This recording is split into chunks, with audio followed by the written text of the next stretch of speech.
Aethelem sighed as he watched the latest in a long line of angry humans walk away. 1 human per city. His species held the title of second most powerful and 5th most advanced in the entire Federation, but somehow they couldn't figure out a way to detect the different sub-branches of humanity. They were allowed to gather on the space stations or ships to their heart's content, but most Federation planets had a strict cap on allowances, down on the surface of any world they claimed. He looked at the little girl standing in front of him. She was alone, and barely could see over the counter. He sighed as he looked at the screen showing each city, and the name of its singular human occupant. Then a single city blinked from the purple name to the bright yellow none. Well, that hadn't happened in a while. He looked at the little girl in front of him. It seems you're quite lucky. She immediately flinched at that word and shook her head, whispering, No, no, no. A space in Ralpharin has just opened up for a human occupant. Do you wish to proceed with processing to become his new occupant? The little girl pulled something from her pocket and tapped it furiously. She seemed almost unaware, but not quite, as she nodded. Aethelem looked at the item in her hand. He'd seen similar from various people of the species. They called them fidgets, and said they were calming tools. Just another sign of a species that didn't deserve its titles, needing an external source just to maintain baseline emotions. Alright then, I need your ID first, along with verbal confirmation that you are human, and any extraneous abilities beyond the galactic average of your species. She pulled a small card from her pocket. It was an old-school version, but new enough for the computer to read.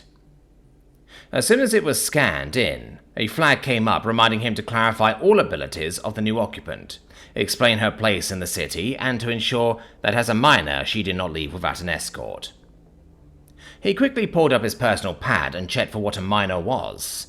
He thought it had to do with digging up rocks, but no, apparently it was the human word for child below the age considered self-sufficient. He looked at the girl again. His species was self-sufficient within a year of emerging from the veil. The little girl held the fidget tighter, and then slumped down and stared at the ground, muttering. Aethelem shook his head, and tried to turn his tone as gentle as he could, as he had seen the others of his kind do with the young of various species. Please, I need you to speak up, and I could hear you better if you looked at me. Her fiery red hair half covered her face as she raised her head. Barely visible behind it was pale skin, covered in freckles and green eyes brimming with tears. I'm Metaborn. My parents call it Luck Eater. The test they gave me said it was something like probability abortion. Aethelem quickly cross-referenced and got an autocorrect of the words and nodded. Probability absorption, Metaborn. Any specifics you'd like to declare beyond what's been publicly announced regarding this ability? She looked at him confused, and her lip quivered as she seemed on the verge of a full-on breakdown. He looked at her, and a sudden impulse came to him. The humans had dubbed his species Jinn, after one of their fairy tales, and suddenly he wanted to live up to it for this little girl. He hadn't cared about the hundreds of humans he'd processed or denied. Hell, he couldn't remember names or faces, but something about this one was unique. He leaned forward and asked her quietly, Why do you want to live here? She shook her head. I don't, but I need to. I heard of the Frischafen. Someone said you were more powerful than any human, and I thought maybe my ability couldn't hurt you. Maybe even you could take it away from me. Althamar's eyes shifted from their solid pearl to a swirl of yellow and purple at those words. You would give up such an ability if you could? He was off script badly now, and he knew it. But still, a quick skim of the power and he could come up with a list longer than his leg of people who'd kill for it.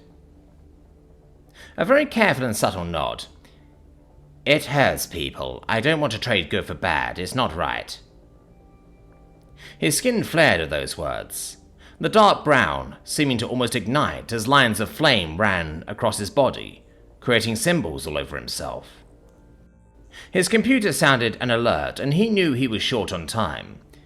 He wasn't meant to be in this form while on duty. He wasn't supposed to tap the veil, but what could he do?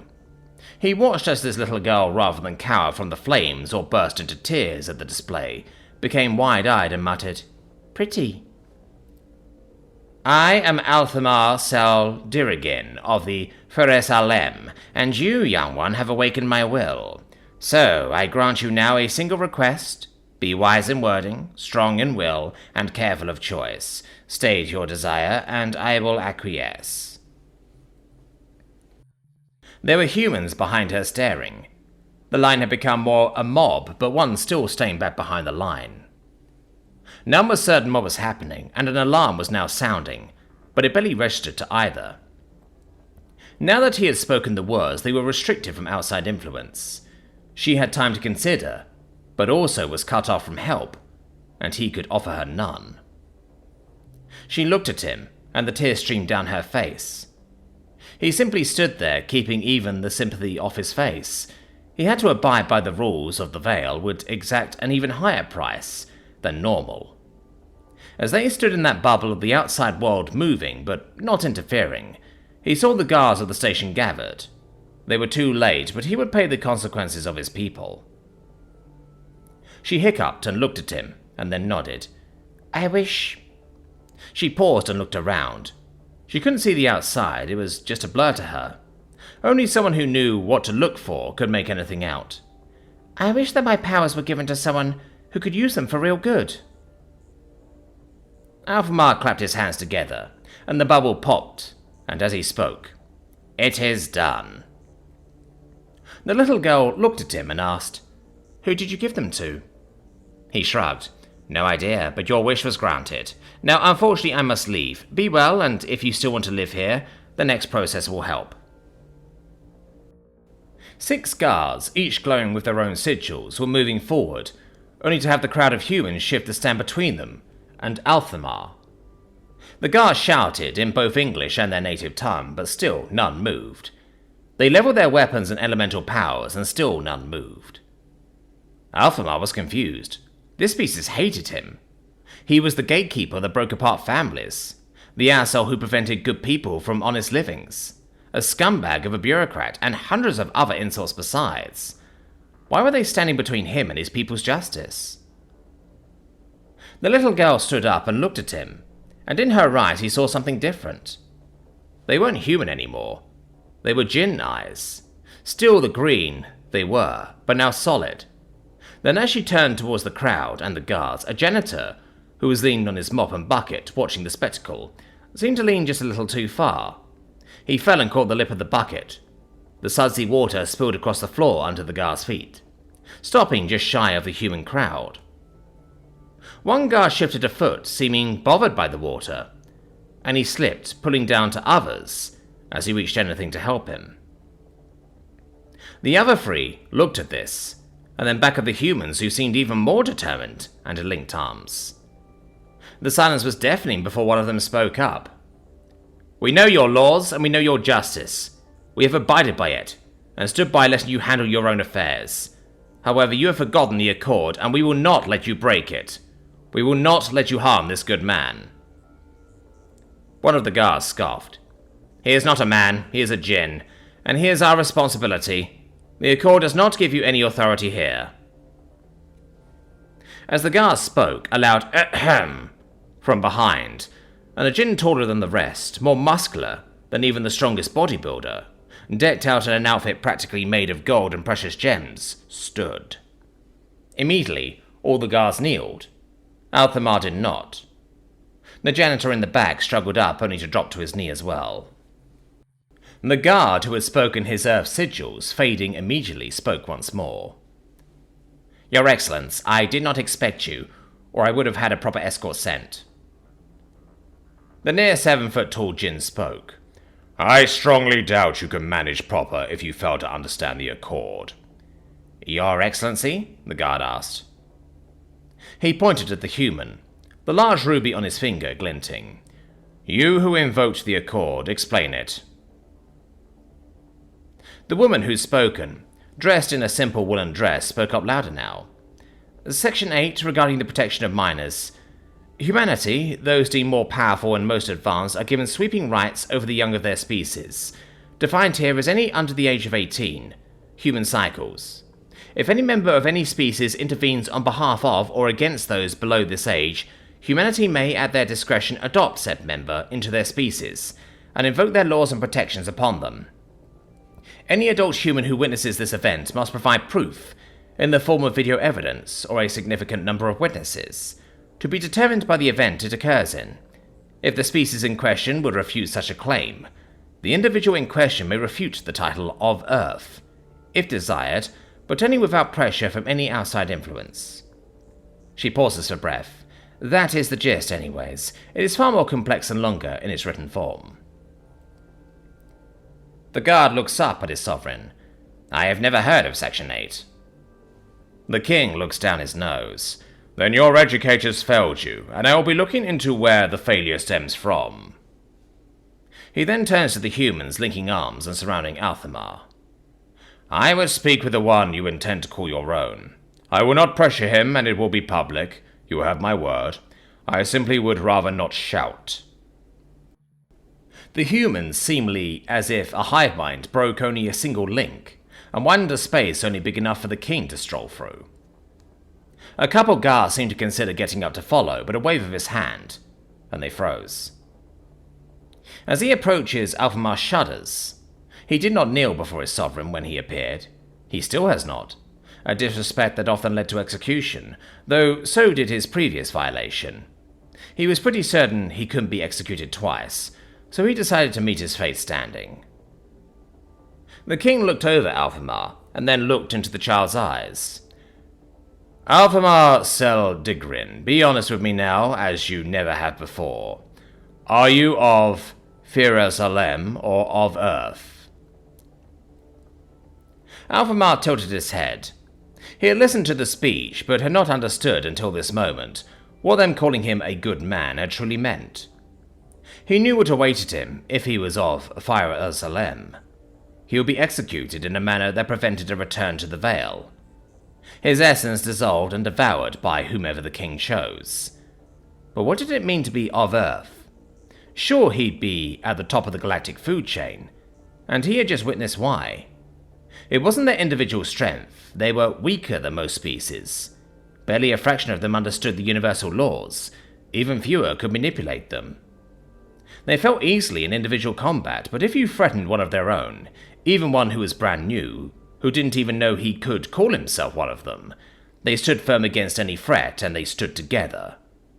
What could one species that had both the creativity of individuals and the strength of a hive mind achieve? More to the point, what couldn't they achieve? As he considered all this, the king simply waited, making no motion, nothing on his face but stoicism. I am Alamar of Earth. I renounce my planet, I renounce the name of my parents, and I renounce my Vale vow. The king nods. Alamar of Earth, you have no job here, you have no status here. You have nothing on this planet and little on this station. You may clear out your quarters and leave in peace, as any other of Earth will be allowed. The king then looks down at the little girl. I hope. However, he then sees her eyes. You didn't.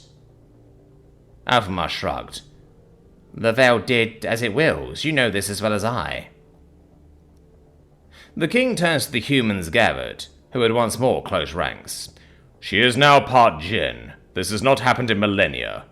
The Accord did not account for this, and I will not have you lay claim on her. Alamar stepped in front of her immediately, and the humans shifted forwards, closing tighter on the king. The woman in the simple woolen dress unlinked her arms and stepped forward. You would break the Accord, O mighty Thelonious? The snark in her voice apparent and causing a shudder from all Jinn present. She is a minor of the human race, regardless of changes made. The king growled, and sigils flared across his body. Sigils of every color, some not even visible to the human eye. You dare speak to me so insolently? The woman bared her teeth then, and showed not normal human teeth, but fangs. Her eyes shifted to become something off, though it was impossible to place. It was almost as if her pupils were no longer circles. I do because I am the first, not of my kind, but I am the first metamaid. I have lived since humans began shaping ourselves. I have seen every advancement, I have selected the ones best suited to me, and I am beyond your understanding. The king laughed then. You are bluffing. The first metamaid died over 1,000 of my cycles ago. So my kind have said, and surely they would not lie. It is not like they would protect the secret of such a powerful human. It is not like they might want backup for moments such as this. It is not like each species feared us already, and might be even more so if they knew I was still around.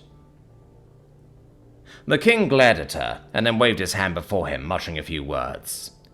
The only Jinn with the authority to grant his own wish, but only once a cycle. For him to use it now, he must truly be worried. He then looked at the woman and sighed. You speak truth, enforcer of the Accord. I will spread word that you are still about, and remind others to take care. I know not what brought you to this station, but I'd ask that you not request occupancy on my planet. She smirked. No, Thernius, I am not the enforcer of the Accord, and never shall be. That title belongs to, and always shall, to humans, and any other who has earned the title of Earth. A single low growl from the bejeweled monarch, and as he stepped forward, the crowd parted and let him pass. After he and the guards had gone, the crowd stayed, and many congratulated Alamar and offered to contact family elsewhere if he needed a place to stay, or some help adjusting. He stood shell-shocked by this change in attitude. These people had hated him for so long, spit every insult in every language at him, and now here they were, welcoming him with open arms, simply because he had offered a single child what comfort he could. As he did, he felt a small hand slip into his palm and squeeze. He held it tight, his first tie to his new people acting as a lifeline, as he nearly drowned in a new and alien concept of community.